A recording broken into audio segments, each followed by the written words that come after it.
Olá, amigos, estamos aqui para a nossa recapitulação da lição da Escola Sabatina. Seja muito bem-vindo, você é o nosso convidado especial. Essa transmissão aqui é feita especialmente para você que nos acompanha aí através da internet, no YouTube, no Instagram. Então sinta-se abraçado por cada um de nós e também pelo Espírito Santo, o nosso professor, mestre, né? Por excelência, como o Messias gosta de falar, né, Messias? Isso. Então hoje nós iremos fazer aqui a recapitulação da lição número 7. O título é O Pão e a Água da Vida. Então já aproveite, pegue a sua Bíblia, porque iremos fazer o estudo baseado na Palavra de Deus. E já abre aí na sua Bíblia no livro de Êxodo, capítulo 16, versículo 28 e 30. Esse é o verso da semana, o verso para memorizar. E para fazermos aqui essa recapitulação de hoje, contamos aqui com a presença de Wagner. Obrigado, gente. Prazer, porque vocês possam estar comentando, né? Compartilhando, curtindo aí os nossos vídeos. E um feliz sábado para vocês, que vocês possam estar conosco aqui também recapitulando. Muito bem, a presença do nosso irmão Messias. Bom dia, feliz sábado a todos. Estamos aqui prosseguindo nesse maravilhoso estudo, esse livro espetacular que é o livro do Êxodo, e nós convidamos todos vocês a fazer parte, compartilhar, comentar aí, alguma pergunta ou pedido de oração, vocês estão aí disponíveis para fazer através do chat do nosso canal. Sejam todos bem-vindos. Muito bem, é isso aí. Antes de iniciarmos aqui a nossa leitura do verso e o estudo, eu gostaria que você, Wagner, fizesse uma oração pedindo ao Espírito Santo para conduzir o nosso estudo e nos abençoar. Amém. Oremos. Senhor Pai, que o Senhor possa estar ao nosso lado aqui, no meio de nós, para poder nos instruir, que nas lutas que cada um passou durante a semana, possa estar em Tuas mãos a solução de todas, que o Senhor possa estar, meu Pai, neste momento aqui, nos instruindo sobre como aprender mais sobre esta lição. Em nome de Jesus, Pai. Amém. Você lê o verso para nós, Messias? O verso, como eu falei, fica em Êxodo, capítulo 16, versículos 28 e 30. Sim, diz assim a palavra de Deus. Então o Senhor disse a Moisés: até quando vocês se recusarão a guardar os meus mandamentos e as minhas leis? Vejam, o Senhor deu a vocês o sábado. Por isso, ele, no sexto dia, lhes dá alimento para 2 dias. Cada um fique onde está, ninguém saia do seu lugar no 7º dia. Assim, o povo descansou no 7º dia. Êxodo 16, 28 a 30. Muito bem. Esse verso já traz para a gente uma questão bastante polêmica, né, no meio evangélico, que é a questão da observância do sábado. Muitos evangélicos afirmam que o sábado foi para o judeu, que hoje não precisa mais ser observado, ou seja, ser guardado o dia de sábado. Não é isso, Wagner? E a gente entende, de acordo com a leitura da Bíblia inteira, não só do Antigo Testamento, que o sábado ele é um dos mandamentos, um dos 10 mandamentos. E como todos os 10 mandamentos são válidos ainda hoje, o sábado também é. Porque, como diz lá no livro de Tiago, né, se nós quebramos um dos 10, somos culpados de todos. Então não vejo como o sábado ter sido apenas para os judeus e ele ter perdido a sua vigência, vamos dizer assim, né? Isso, e assim, lembrando de uma certa vez eu estava assistindo um podcast de Rodrigo Silva e alguns rabinos e alguns pastores evangélicos falando sobre justamente essa temática, né, do sábado. Mas voltando um pouquinho atrás, a questão de Moisés é muito difícil de se compreender como ele faria esse povo todo entender, todo aquele povo, né? Entender como seria a necessidade de guardar o sábado, né? De, na verdade, observar, né? E aí a gente para analisar que ele teve que, através de Deus, estar demonstrando os milagres e teve que aquele maná ser comido por bichos quando eles tentavam durante colher, a semana, né? Quando colhia em dobro. Quando colhia em dobro, eles viam que dava bichos, né?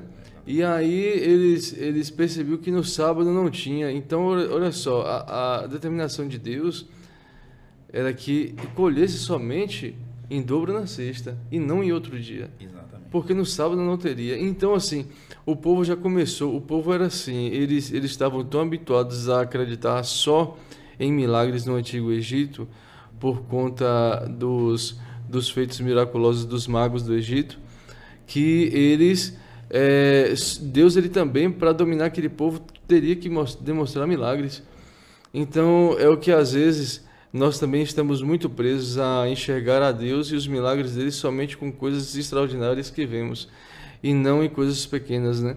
E falando a respeito como eu estava relatando justamente sobre essas situações do sábado, foi só uma ilustração que eu falei, esses rabinos, nesse determinado debate, junto com o Rodrigo Silva e outros pastores evangélicos, um rabino, ele que eu vou aqui procurar o nome dele para estar falando para vocês, ele teve a infelicidade de falar que o sábado, o entrevistador relatou, vem cá, doutor, mas o rabino, o sábado do qual Deus ele pede para que observemos, ele foi somente criado para os judeus? E aí o rabino ele tira a resposta, né, que seria somente para os judeus, ou seja, o próprio judeu, o próprio rabino, ensinando algo antibíblico, porque quando Moisés ele foi levar o povo, tirar o povo do Egito para a terra de Israel, não existia um povo denominado judeu, existiam os hebreus. Exatamente. Né? Por mais que também fosse dado a eles, mas o sábado ele foi instituído para o ser humano antes mesmo, ou seja, na criação. Exato. Né? Perfeito, é isso mesmo, exatamente. E esse verso ele traz aí a tônica do nosso estudo da semana, né? Que é ali o percurso que o povo fez da saída do Egito até chegar na terra de Canaã. E nós vamos aqui rever que algumas dificuldades que se apresentaram ali para o povo fizeram com que o povo murmurasse contra Deus, contra Moisés e Arão, na verdade, só que como o próprio Moisés falou, vocês estão murmurando contra Deus, não contra mim. Quem eu sou para vocês virem reclamar para mim? Vocês estão reclamando de Deus. Não é isso, Messias? Inclusive, essa lição, nós que estudamos essa lição essa semana, a gente tem que refletir sobre nosso cristianismo, sobre quem Deus é, o que Ele tem feito na nossa vida, sabe? Porque quando a gente estuda, nós temos a noção, assim, de que aconteceu isso lá no passado e que não acontece nos nossos tempos, não é? Mas acontece muito, muito, muito mesmo. Quantas vezes a gente está insatisfeito com as coisas, reclamando das coisas, sabe? Quantas vezes Deus tem nos abençoado, mesmo assim, a gente não tem um senso de gratidão dentro do nosso coração, de contentamento, né? Que a gente vai ver aqui, sobre eles aqui pedir alimento, não é? Diferente do que Deus estava propondo para eles ali. Então, isso é muito reflexivo para nós que vivemos nesse tempo e também temos essa característica de ser o povo de Deus, né? E aqui na parte de sábado diz assim, ó: depois de deixar o Egito, Israel estava em uma jornada desconhecida para a terra prometida. O povo enfrentou uma jornada longa e difícil e precisava aprender uma infinidade de lições. Afinal, eles eram escravos, né? Eles ficaram muito tempo sendo escravos. O Senhor os guiaria e cuidaria deles. Desejava ajudá-lo a crescer, mas ele precisava aprender disciplina, autocontrole, sacrifício, altruísmo, confiança no Senhor e especialmente obediência. Moisés era um líder presente e o povo tinha que seguir sua liderança se quisesse triunfar. Era crucial que todos permanecessem juntos, cooperassem como uma comunidade e ajudassem uns aos outros. Havia muitos obstáculos e desafios pela frente. Grande parte de seu crescimento espiritual dependia de como eles enfrentariam esses desafios e como responderiam a Moisés, especialmente quando os desafios aumentassem. Então, a gente vê que aquele povo saiu, né, daquela escravidão de muitos anos, né? O período que eles entraram no Egito até eles saírem de lá foi 430 anos. que eles ficaram, né? Exatamente. Então eles desaprendeu, desconheceu o que era o verdadeiro Deus em meio à idolatria do Egito, né? Como a gente estudou aqui na lição passada, né? Que lá o Egito só perdia para a Babilônia no aspecto da idolatria, não é? Então esse povo precisava ser o quê? Ser reeducado, né? Reeducado por Deus, e Deus já estava ali começando, e Deus usaria o quê? As provações para que eles soubessem quem era Deus e como eles poderiam confiar plenamente em Deus, não é? Mas voltando aqui aos nossos tempos, e nós, será que temos mesmo confiança em Deus? Que Deus está no controle de tudo da nossa vida? Será mesmo, né? São perguntas que a gente tem que responder para nós mesmos e prosseguir aí nessa caminhada, porque é uma caminhada. Da mesma forma que eles saíram do Egito e foram em direção à terra prometida, que era Canaã terrestre, nós também estamos numa caminhada. Exato. Desse Egito, desse mundo, para Canaã celestial. Então, nós também, Deus quer nos reeducar, né? Exato. Assim como fizeram com eles. Isso. E assim como você mencionou aí muito bem, as murmurações, as dificuldades que o povo enfrentou ali no deserto, que levou a murmurar e reclamar de Deus, nos dias de hoje, né, Wagner, nós encontramos também dificuldades e muitas vezes nós tiramos os nossos olhos do nosso Pai Celestial, que provê tudo que nós necessitamos, e começamos a murmurar. E assim como a murmuração dificultou, prolongou a caminhada no deserto e muitos não tiveram o prazer de entrar na Canaã terrestre, infelizmente, essas mesmas dificuldades e as mesmas murmurações, que nada mais é do que falta de fé. Quando a gente murmura contra Deus, a gente está demonstrando falta de fé no poder dele de prover. Isso pode, infelizmente, levar com que muitos não cheguem à Canaã celestial. Verdade. Né? Então, devemos ter o cuidado, né, Wagner, de não cometer os mesmos erros que eles cometeram lá, porque os exemplos que serviram para eles servem para a gente hoje também. Isso. E outra coisa também, né, Fábio e Wagner, Deus não muda. Não é? Deus não muda. Então a gente tem que entender que Deus não muda. E Ele sempre está nos ajudando a gente crescer espiritualmente e nossa confiança e fé nele. Exatamente. O áudio está saindo, beleza? Beleza. Uma coisa, gente, isso que vocês falaram, né, Messias e Fábio, eu chamo isso de síndrome de colonização, entende? Eu já há muito tempo eu nomeei isso aqui como qual é a síndrome de colonização. Você pega o povo de Israel quando ele estava sendo escravo. A pior coisa que existe é um escravo deixar de ser escravo, porque ele só aprendeu a ser escravo. Exatamente. Ou uma coisa é quando você se tornou escravo e você lembra quando você era livre. Mas depois que morreu todas aquelas gerações e os que nasceram foram escravos... Já nasceram como escravos. É síndrome de escravidão. Então Deus, o que é que ele fez? Ele fez o povo sofrer. Você só vai deixar a evolução...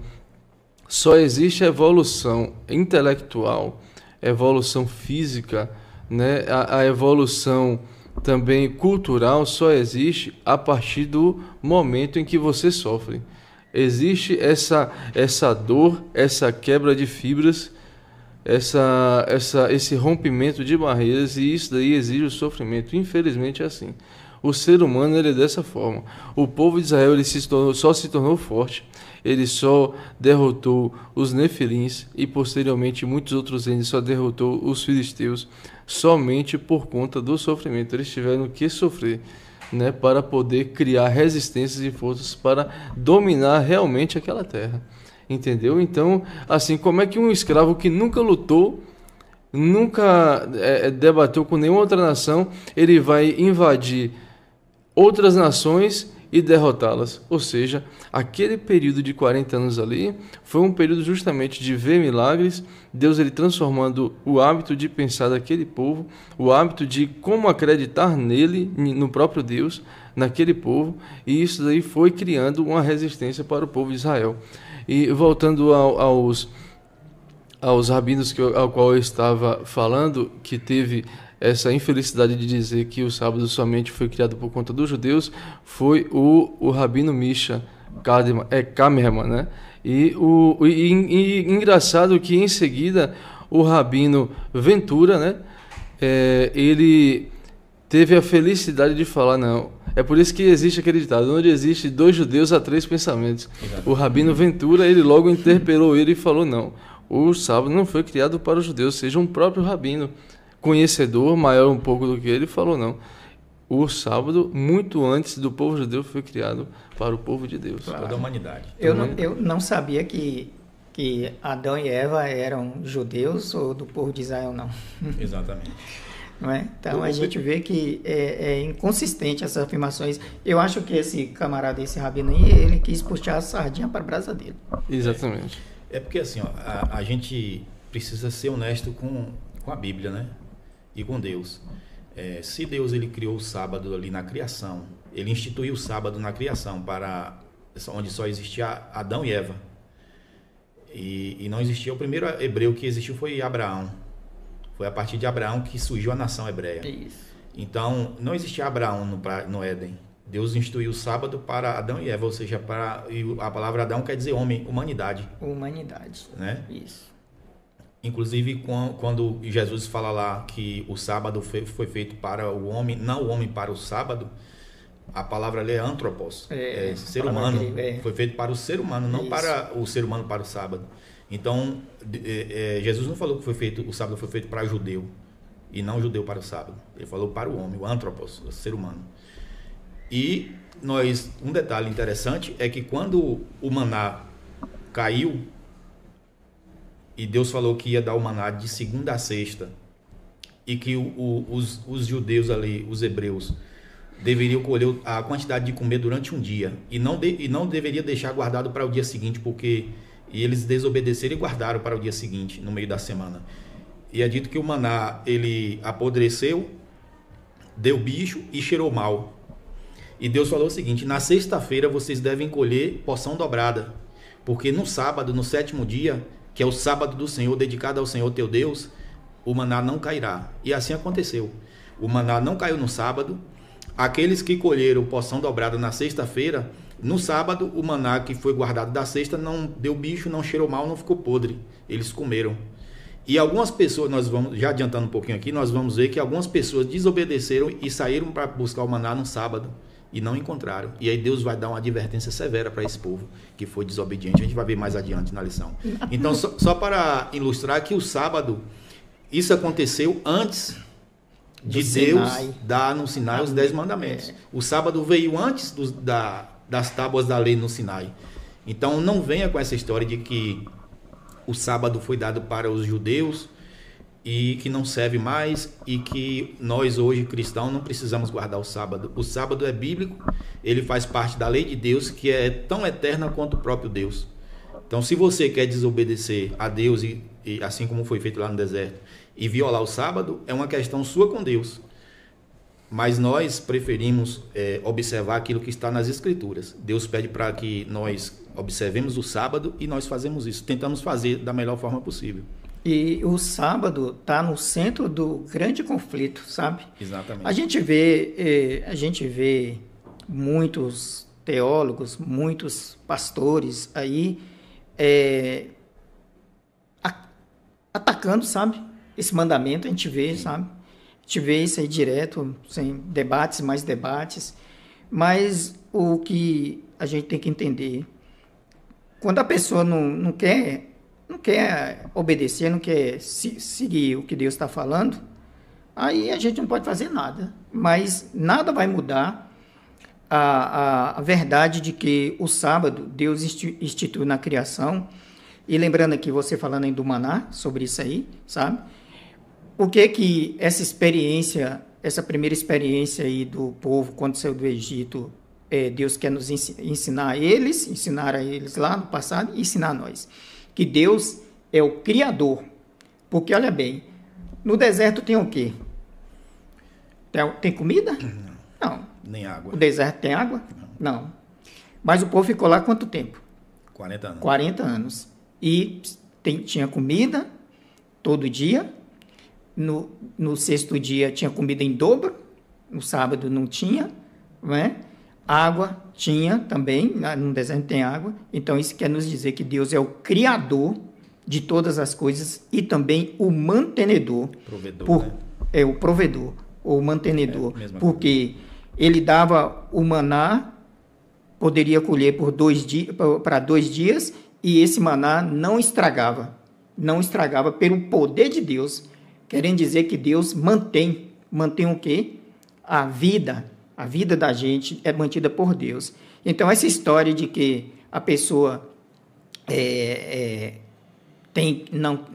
não quer guardar o sábado porque o sábado é o dia que mais ganha dinheiro, isso aí é uma falácia, porque sexta-feira Deus já nos deu o dobro. Então, a gente não tem que cair nessas armadilhas. Exatamente. Né? E outra coisa também, a contraposição do dia de Deus contra o dia instituído pelo homem do pecado, o filho da perdição, que a gente sempre comentou aqui, né, que ele também tem um dia, né, que a luta é entre 2 dias. Exato. O dia certo, deixado por Deus, que é o sábado, e o dia falso, que é o domingo, que é instituído pelo homem do pecado, o filho da perdição. Exatamente. Então, o conflito está entre esses 2 dias e está tensionando para que isso chegue ao ápice, né, da pessoa escolher se quer seguir a Deus, obedecer a Deus, ou se quer seguir ideias de homens, né? Exato. Vamos dizer assim, né?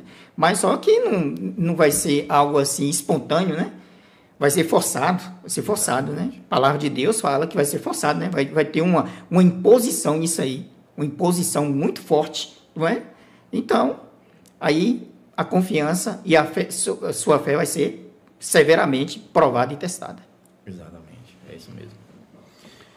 E tudo que nós falamos aqui e que nós estudamos na lição dessa semana, que fala sobre a água que Deus proveu ali da rocha, né, que nós vamos ver mais adiante, e também o pão, que é o maná que Deus fez cair do céu. Isso tudo apontava para Cristo como nosso Salvador. Ele que é o pão da vida e a água da vida.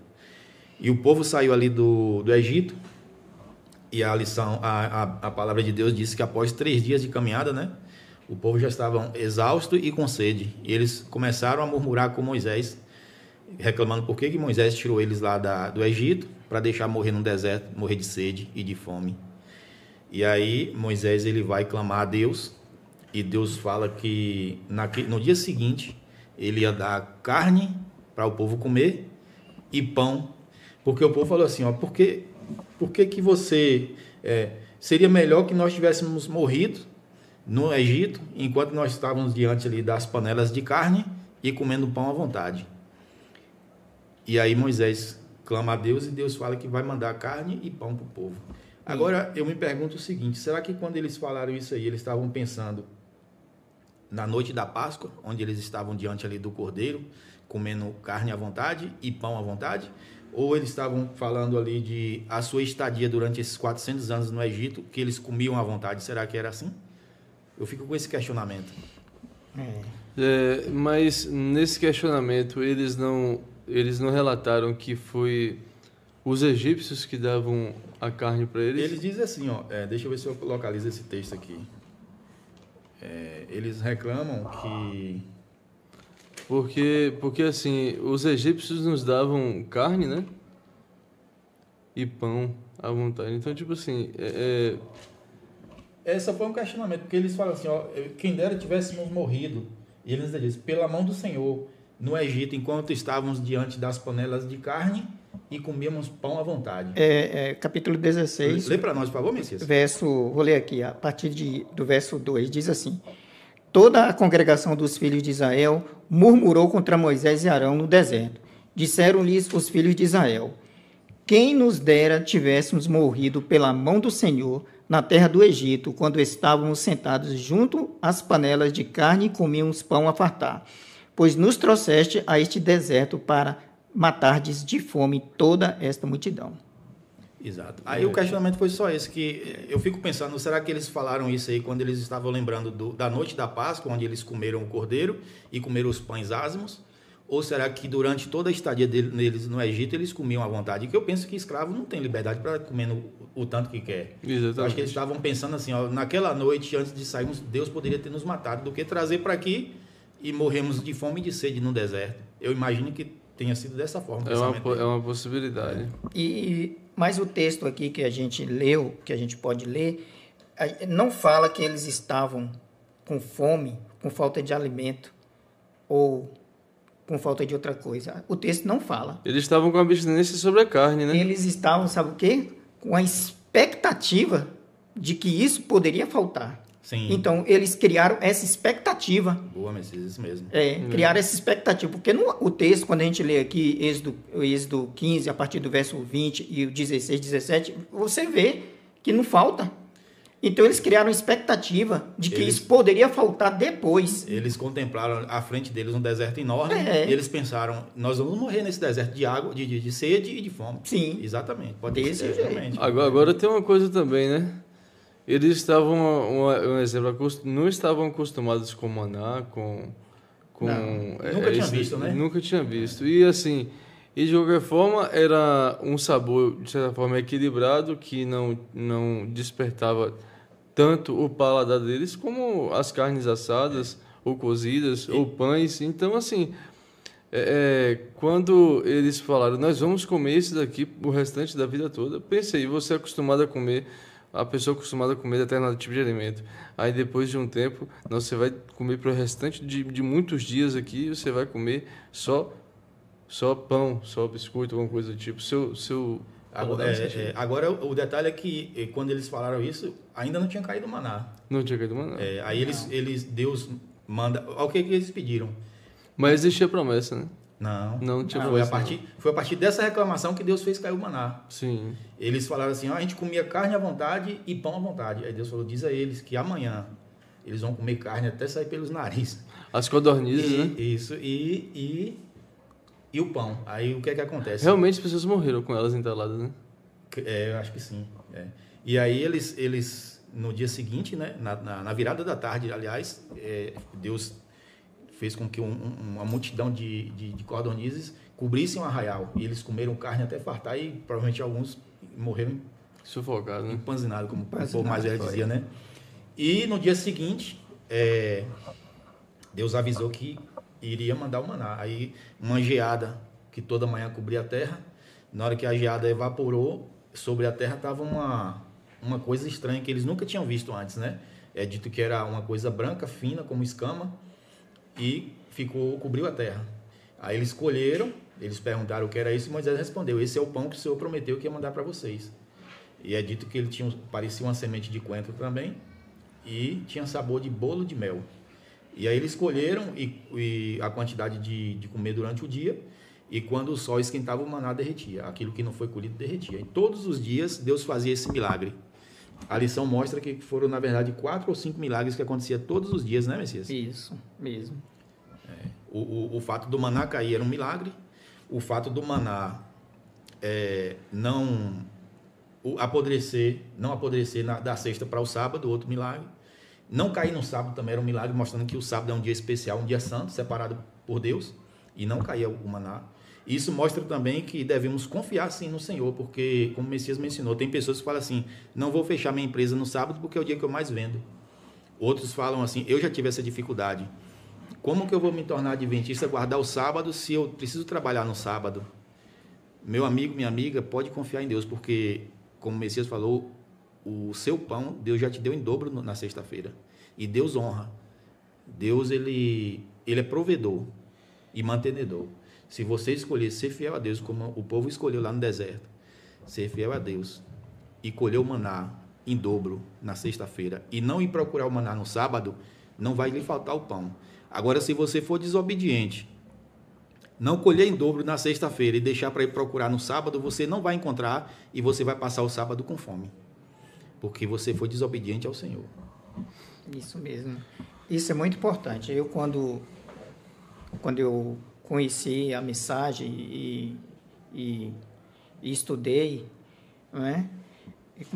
Porque assim, a gente vai conhecendo aos poucos, né? conhecendo aos poucos, eu fui estudando e eu trabalhava, né? Trabalhava para mim mesmo, sabe? Tinha o meu próprio trabalho, e, inclusive eu trabalhava no sábado, né? Na verdade, o trabalho que eu trabalhava de segunda a segunda. Não tinha isso não, sabe? Mas aí quando eu conheci que é a vontade de Deus a gente tirar esse dia para adorar o Deus e agradecer por tudo que Ele fez a gente durante a semana, aí eu, mesmo antes de me batizar e frequentar a igreja, né, eu já, sexta-feira, assim, já providenciava tudo para mim, fechar o estabelecimento e pronto. Né? Então, eu tomei essa decisão ao lado do Senhor e, graças a Deus, não me arrependo de maneira nenhuma. E, com certeza, melhor fazer a vontade de Deus, porque você fazendo a vontade de Deus, você vai receber a bênção de Deus, a bênção da salvação. Tudo aqui é momentâneo. A gente luta, né? Como diz o ditado, nada e morre na praia. Não é? Então, você luta, Deus do seu lado ali, pronto, e você vai vencer. Não é? E tudo vai passar. As coisas que a gente adquire aqui, tudo aqui vai ficar aqui. Não é? Agora mesmo, né? Nosso irmão morreu aí. O que é que ele levou? Nada, não leva nada. Mas, a promessa de Deus é nos dar a vida eterna. Não é? Aí sim, a verdadeira riqueza está aí. Não é? Além das coisas deste mundo, que são todas temporais e passageiras. É isso mesmo. Muito bem. E aí o povo chega no lugar, né, onde tinham águas, eles estavam ali com sede, e só que as águas eram amargas, né? E aí eles começam a reclamar a Moisés e a Arão, e Deus pede que Moisés ele jogue uma espécie de madeira dentro da água, e a água se torna potável e doce, e o povo sacia sua sede, não é isso? Mostrando ali foi também um milagre que Deus fez ali diante do povo de Israel. Lembrando uma coisa, Fábio, que águas amargas em hebraico é Mehamarim, né? Sim. As águas amargas. Então, que Ra é artigo, né? Então, assim, quando a gente percebe que as águas eram amargas, às vezes as pessoas ouvem assim, nossa, as águas, por que as águas eram amargas? Só que, assim, o termo hebraico, o antigo hebraico, ele não tinha uma palavra específica para salgado, né? E aí, o que levou o tradutor a entender que Mara significaria amargo, foi os termos, foi como se diz, as intenções atuais, né?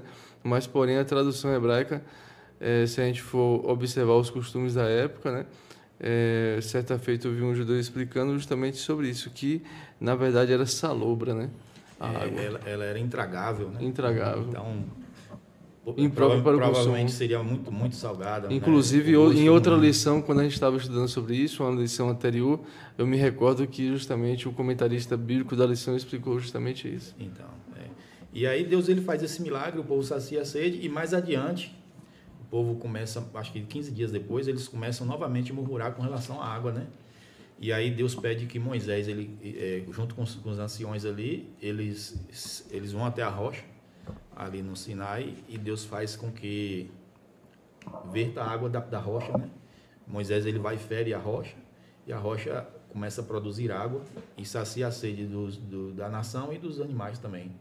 Então Deus ele estava constantemente provendo vida, provendo alimento, saciando sede e protegendo o povo de Israel. E mesmo assim, a dureza de coração era tão grande que o povo constantemente murmurava contra Deus, né? Quando a gente lê aqui o capítulo 16 de Êxodo 17, a gente vê só murmuração do povo, só reclamação, Deus abençoando aquele povo ali, e eles sempre reclamando, né? E por causa dessas reclamações, Deus foi ficando descontente com eles, sabe? Né? E o que a gente tem que entender dessas coisas, como a gente vai ver aqui, né?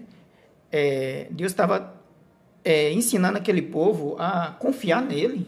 Exatamente. Confiar que ele é o provedor, que ele, né, fala assim, se vocês me obedecer, vocês nem doença vai chegar até vocês, como as doenças lá que eu coloquei lá nos egípcios. Ou seja, você é uma pessoa saudável. E, de fato, quando a gente lê o livro de Deuteronômio, Moisés falando no seu discurso, fala que nenhum deles adoeceram. Exatamente. Nenhum deles teve doença nenhuma. Pensa aí, uma pessoa não adoecer de forma nenhuma, não é? Então, a promessa de Deus é essa, para nós obedecermos a Ele, que Ele vai nos dar saúde, não é? A nossa igreja tem a reforma da saúde, né? Sobre isso aí, é uma coisa que é muito, muito... Eu estava vendo até um testemunho do do prefeito lá de Nova York, falando da reforma de saúde, que a reforma de saúde da igreja salvou ele, que estava prestes a morrer, sabia? Pois é. Então, Deus sempre quer o bom da gente. Deus não estava ensinando aquele povo ali, tinha que aprender aquelas lições, não é? Ele só poderia aprender dessa forma que Deus agiu aqui nesses textos aqui de Êxodo. E Deus também queria mostrar, né, como já foi dito aqui nas lições anteriores, com toda a questão das pragas, com todos esses milagres, Deus queria mostrar que só existe um Deus verdadeiro. Porque a gente tem um texto aqui que vai mostrar que na cabeça do povo, eles não tinham aquela compreensão que Abraão tinha, não. Que Isaac e Jacó, que só existe um Deus verdadeiro e os demais são ídolos e que não tem poder algum. Olha o que aqui no capítulo... É chamado de monolatria. Isso. Olha aqui no monolatria. Olha no capítulo 18 de Êxodo, no versículo 11, diz assim, ó: agora sei que o Senhor é maior do que todos os deuses, porque livrou esse povo das mãos dos egípcios, quando agiram arrogantemente contra o povo. Então, na cabeça deles, existiam outros deuses, porque eles aprenderam isso no Egito. Isso. E Deus veio mostrar que aqueles deuses, com D minúsculo, não eram deuses, na verdade, eram ídolos que não tinham poder algum.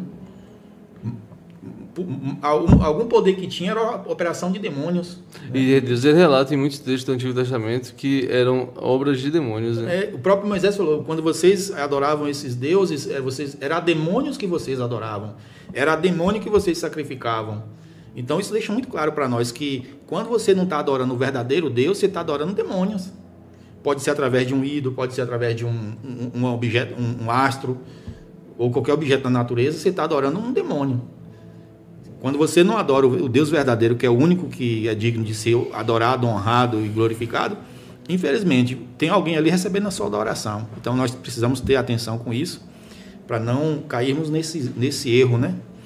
E o nosso tempo, ele se encaminha para o final, e a gente, agora, partindo aqui para mais adiante, fala sobre o pão e a água da vida. E também pegando aqui rapidamente o exemplo que Jetro deu ali para Moisés. Para mim foi a chave final aqui. Então comente. Eu penso assim que se Moisés ele foi Moisés, eu creio que foi por conta de Jetro. Eu na minha opinião, sacerdote, né, da região de Midian, um homem muito sábio. Meu Deus do céu, esse homem aqui mudou a vida de Moisés. Eu acho que Moisés, a gente não tem relatos de infarto antes do século XIX, né? Mas só que Moisés estava prestes a ter um ataque do coração, aquele povo. Ia inaugurar, ali. Né? Ia inaugurar. Rapaz, e assim, só quero me atentar ao texto bíblico aqui de Jetro, né? Êxodo 18, né, gente? Êxodo 18. Êxodo 18, verso 10 e 11. Aqui, deixa eu ver aqui só um momentinho. Versículo 9 em diante, fala bem assim, é porque eu quero ler esse texto que é formidável. Jetro alegrou-se ao ouvir todas as coisas boas que o Senhor tinha feito a Israel. Libertando das mãos dos egípcios, disse ele: bendito seja o Senhor, que libertou vocês das mãos dos egípcios e do faraó, que livrou o povo das mãos dos egípcios. Agora sei que o Senhor é maior do que todos os outros deuses, pois ele superou exatamente naquilo que se vangloriavam. Então Jetro, sogro de Moisés, ofereceu holocausto e sacrifício a Deus. Arão veio com todas as autoridades de Israel para comerem com o sogro de Moisés na presença de Deus. E o conselho de Jetro foi esse aqui, do 13 em diante. No dia seguinte, Moisés assentou-se para julgar as questões do povo. Este permaneceu em pé diante dele, desde a manhã até o cair da tarde. Quando o seu sogro viu tudo o que ele estava fazendo pelo povo, disse: o que você está fazendo? Por que você se assenta para julgar todo este povo e espera em pé, desde a manhã até o cair da tarde? Moisés respondeu: o povo me procura para que eu consulte a Deus. Toda vez que alguém tem uma questão, esta me é trazida e eu decido sobre as partes. Ensino-lhes os decretos da lei de Deus. Respondeu o sogro Moisés: o que você está fazendo não é bom. Você e o seu povo ficarão esgotados, pois essa tarefa é pesada demais. Você não pode executá-la sozinho, ou seja, a instrução sobre a liderança, né? É formidável isso aqui. Agora ouça o meu conselho e que Deus esteja com você. Seja você o representante do povo diante de Deus e leve a Deus as suas questões. Oriente-os quanto aos decretos e às leis, mostrando-lhes como devem viver e o que devem fazer. Mas escolha dentre todo o povo homens capazes, tementes a Deus, dignos de confiança e inimigos de ganho desonesto. Estabeleça como chefes de 1.000, de 100, de 50 e 10. Eles estarão sempre à disposição do povo para julgar as questões. Trarão a você apenas questões difíceis e as mais simples decidirão sozinhos. E isso tornará mais leve o seu fardo, porque eles dividirão com você. Se você assim fizer e assim Deus ordenar, você será capaz de suportar dificuldades e todo este povo voltará para casa satisfeito. É incrível. Eu acho que Moisés só se tornou Moisés por causa desse homem aqui. Esse homem ensinou, Moisés já tinha um hábito da liderança, a força, mas só que Moisés falou: você tem que formar líderes. Ou seja, um líder, ele não é um líder sem formar um líder. Você tem que formar uma pessoa semelhante a você para depois assumir o seu trabalho. Delegar funções, né? Delegar funções. Saber escolher, como o Jetro colocou algumas características, né? Pessoas honestas, capazes, que não são avarentas, né? E tementes a Deus. Tementes a Deus, que não gostam de suborno. Então, o líder tem essa função de saber escolher a equipe e delegar funções. Não tem explicação melhor, o assim texto é explicativo. Como o Jetro falou, né? Ele vai estar ajudando, eles vão estar ajudando Moisés a levar a carga, o fardo. O nosso tempo encaminha-se para o fim. Eu gostaria que nós fizéssemos aqui as nossas considerações finais, porque não há mais tempo para a gente continuar na recapitulação. Bem, começando por você, Messias. Eu ia ler aqui uns textos, mas por causa do tempo não é mais permitido, mas quero só dar uma ênfase aqui na parte de... Dá tempo você ler rapidinho? É rapidinho? Então, quero ler aqui, se tratando da lição aqui de quinta-feira, o pão e a água da vida, que é Jesus nesse caso. Olha só o que Jesus fala aqui em João 6. Em João 4, ele, no encontro com a samaritana, ele fala que ele é a água da vida, que se ela tomasse daquela água, ia fluir dela rios de água da vida, né? E aqui em João fala que Jesus é o pão da vida. Diz assim, olha bem, eu gosto muito desse texto, dessa passagem aqui é extraordinária, não é? A palavra de Deus é extraordinária. Diz assim, ó, Evangelho de João, capítulo 6, verso 30.